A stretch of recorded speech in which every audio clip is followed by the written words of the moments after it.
The tournament regulations have been updated, both with the implementation of the proposals that were debated at the Board of Representatives meeting, and with editorial improvements and clarifications. The most important changes are mentioned here, and will be explained in more detail at the meeting on April 23. It is recommended that you all study the paragraphs in more detail. Section 7.5 is an addition, which specifies that communication on the field between the teams and the referees must take place in Danish or English. Section 8 regarding absence. Here, Section 8.3.1 clarifies the conditions for promotion, and Section 8.3.2 clarifies possible relegation to non-national ranks if a team cancels more than 2 times, without subsequently ensuring that the matches are carried out. Section 8.6 has been reformulated, expanded and adapted CF debate at the Board of Representatives meeting.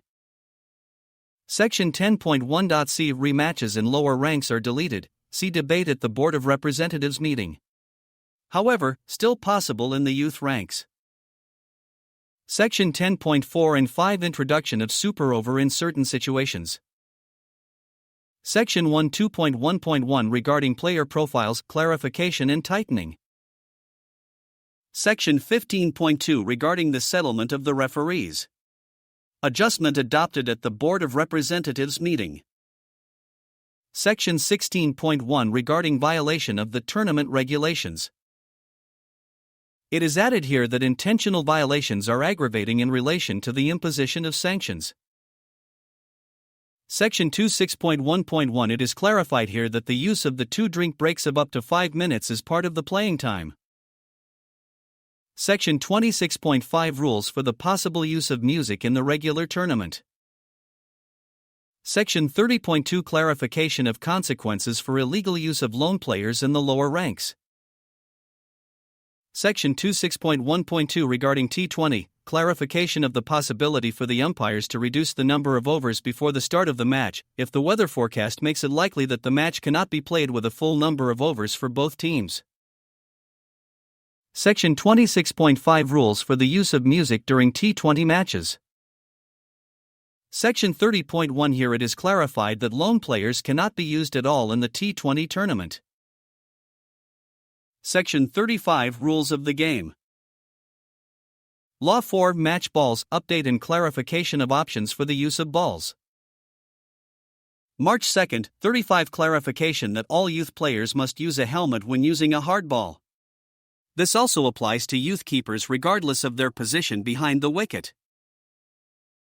Part 4 Indoor cricket regulations have now been added as an official part of the complete set of regulations.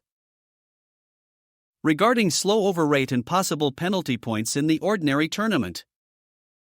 Before the start of last season we announced an addition to Section 26.1.1 as the paragraph in the paragraph was not included.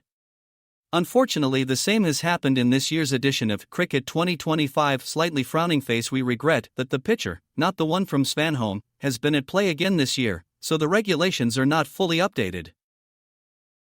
Therefore, hereby addition to Section 26.1.1. The following addition to Section 20.1 of the Tournament Regulations is hereby announced as of today's date to Section 26.1.1 regarding the ordinary tournament.